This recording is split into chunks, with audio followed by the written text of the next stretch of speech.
Hi everyone, this is a bit of a trial for me. I'm recording this on my phone, which is something I've never done before. So hopefully it will come out okay, and I'm curious to hear what you guys think. So the painting that I'm making here is just a little landscape with some ice and some snowy peaks in the background. I will link a picture, like my reference picture below, which I've put on Pinterest. And I'm using Winsor & Newton Gouache for this, and I'm using my moleskin watercolour sketchbook. I love this sketchbook because the paper is quite thick and you can properly paint on it without it bleeding through to the next paper. So I use it quite a lot. I bought it as a gift for myself maybe about 4 months ago. And I'm trying to paint in it as much as possible. And I used it for Inktober as well, but unfortunately I had to give up on October because I was too busy doing other things. But I still made it up to maybe day 20 or something. So I've got a reasonable amount of pictures that I like and I'm happy with. But I think I'll give it another try again next year. So you can see that what I'm doing here is using... I've made the paper a bit wet before I started, so I'm using the wet on wet technique. And I'm really only using blues for this painting. So everything from the sky to the trees to the eyes in the foreground is going to be different colors blue. And it's a bit of a challenge for me. So instead of layering with different contrasting colors, I'm really using only blues to create the effect for this. And although I loved making this painting, it was actually a bit of a challenge. Just to make the eyes look like eyes and to make it stand out from the foreground. It's quite different from what I normally do, and I really enjoyed it. The whole painting probably took me about an hour, so I sped it up a bit, as you can see.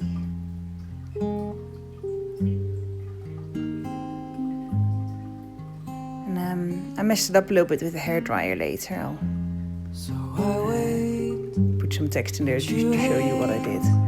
So I got a bit impatient and I wanted it to dry so I could do the next layer. So I used a hairdryer, but I actually moved the wet paint around a little bit too much.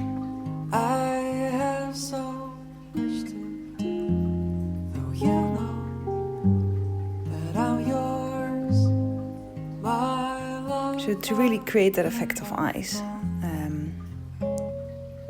it was quite tricky, but quite a fun little exercise to do. And I'm really trying to do some sort of art or painting every day, just to improve and to get better, and also to challenge myself to try new things. So, I had a look on Pixabay where you can find all these free images that you can use as references. So I didn't take the picture myself, but I had a look online to find one that I liked.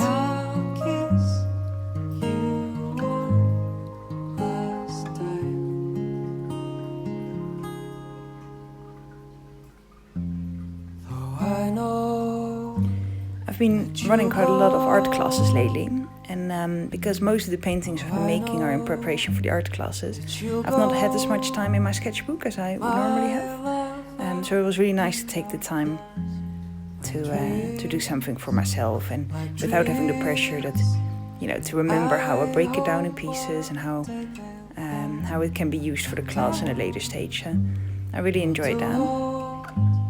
I love teaching people in person, because often people come in and they might not have painted for years, or there's quite a lot of people who've did some painting in school, but actually after that sort of life takes over and they didn't really have time to do it anymore, and people lose their confidence a little bit. So to see people get back into painting and inspiring them to do some more, and to especially when people email me afterwards and say like, I bought some paint and I'm going to do more, and watching your videos on YouTube, and I really enjoy getting some inspiration from that. I get so much joy out of that. I really find it a lot of fun.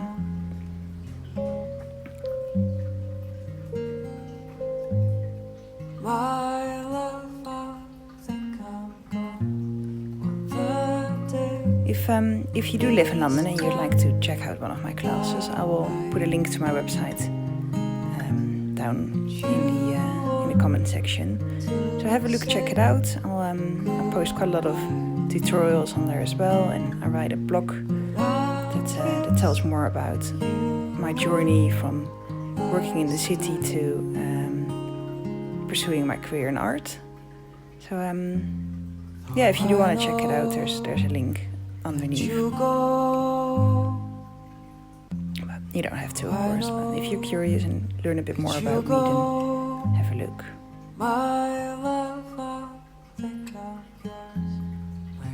As you can see, the paper is still quite wet here.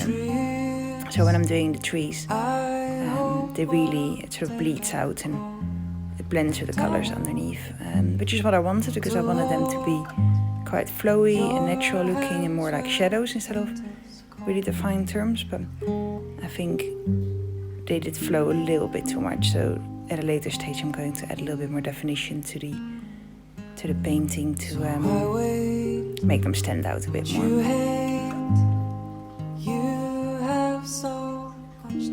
And in this painting I spent very little time on the sky. I was quite happy with how it came out at first.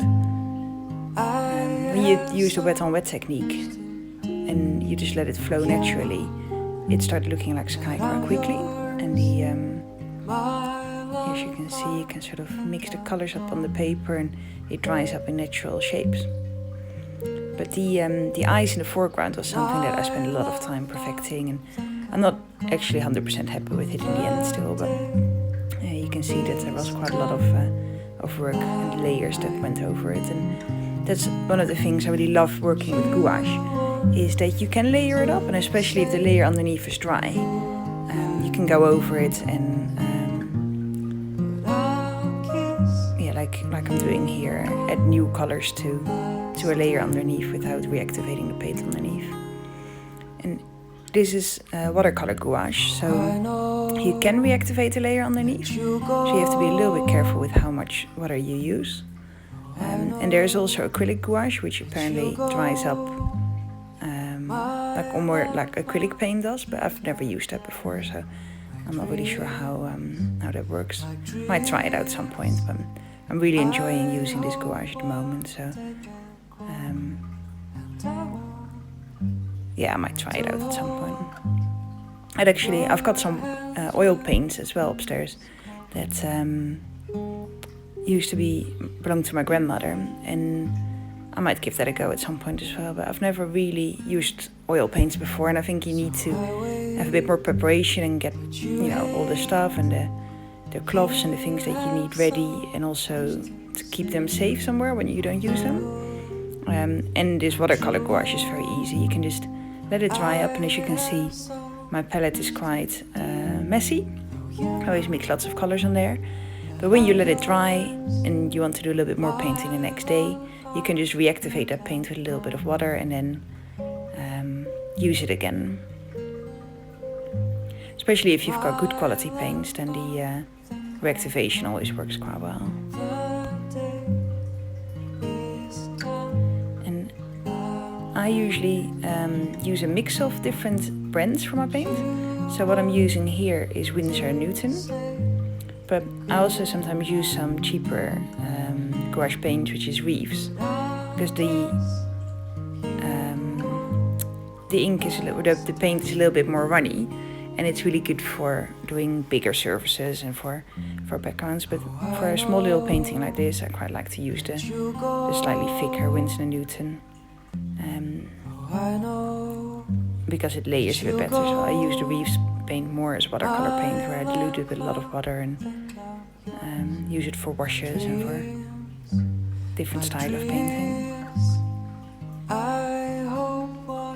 It's fun to experiment with different brands though. It's nice to realize how different paints can feel and what your own personal preference is and what you can use them for. And I think when it comes to art, you can't really do anything wrong, because even if you mess it up, you still learn something. There doesn't have to be the pressure to always make things perfect or to complete a finished piece that you want to hang in your house. Sometimes it's nice just to make something just for the experience of learning something new.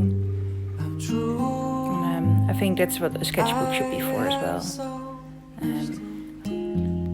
to enjoy some time to do something creative and learn something new. And if you end up with something that you do want to display, then yeah, of course you can do so. But it's nice to have a space where you can experiment and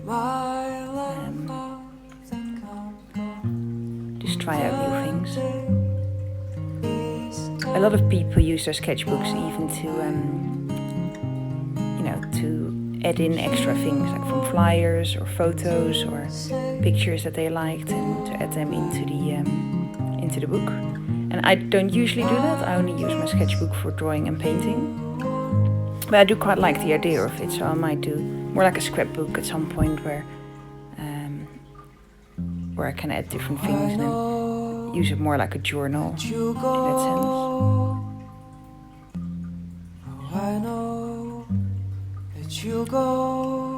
I usually work on a number of different sketchbooks at the same time. So this is my watercolour and ink sketchbook. And then I have one that I dedicate to practicing drawing faces. So it's only a small one, and it was quite cheap, just for practicing quick sketching and capturing the shape of someone's face. Because that's something that I want to get better at, especially when I'm doing more portraits. And then I have another sketchbook that I use for sketchnoting, which is something that I've always done, but without realizing what it was. So I used to make birthday cards with little cartoons and images about people, like events that we went to together or things that we did. And I used my sketch notes to make these pictures. And then I recently found out that it is actually a thing, that people do sketchnoting for diary keeping and note keeping and more different ways of actually implementing it in their daily lives. And I decided to start doing that as well, in a slightly more dedicated space instead of just doing it randomly when I feel like it. So I started a sketchbook for sketchnoting specifically as well, and it's quite fun. It gets easier the more you do it, and that is something that I'm trying to improve as well.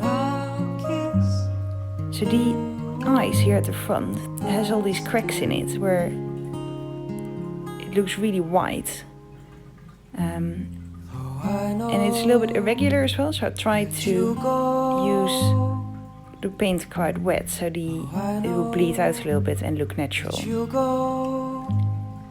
And it was quite fun just to limit myself to working with a very limited color palette instead of having the freedom of using all paints available. So here you can see I'm messing up with the hairdryer. I'm going, see the paint is still really wet, and oh no, there it goes, a big drip. I went over that with a bit more paint later, so I think you can still see it a little bit, but it's not too obvious. But it did annoy me, it was my impatience, and you can see I was already waiting for it to dry, so I've been making a sketch of a gorilla on the side in the time that it was drying. But because I didn't want to paint the gorilla when this paint was still wet, I got a bit impatient, and I used a hairdryer to speed up the drying process. So I do that sometimes when I'm waiting. I already make a sketch for something else.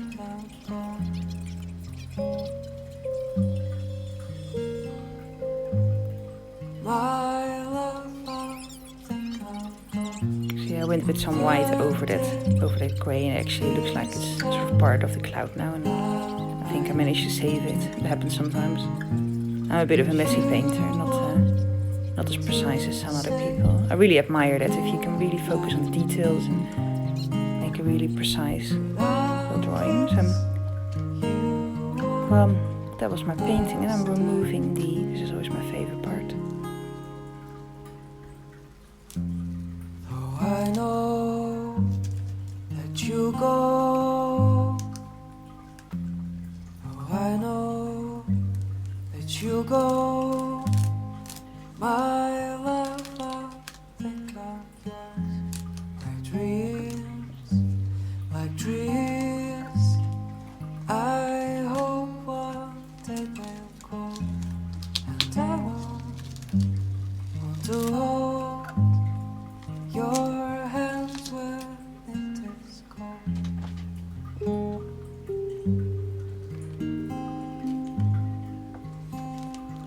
thought I'd be quiet here for a moment. I love the sound of the tape coming out. It's quite soothing. Well, hope you like it and let me know what you think, and I'll see you soon. Bye!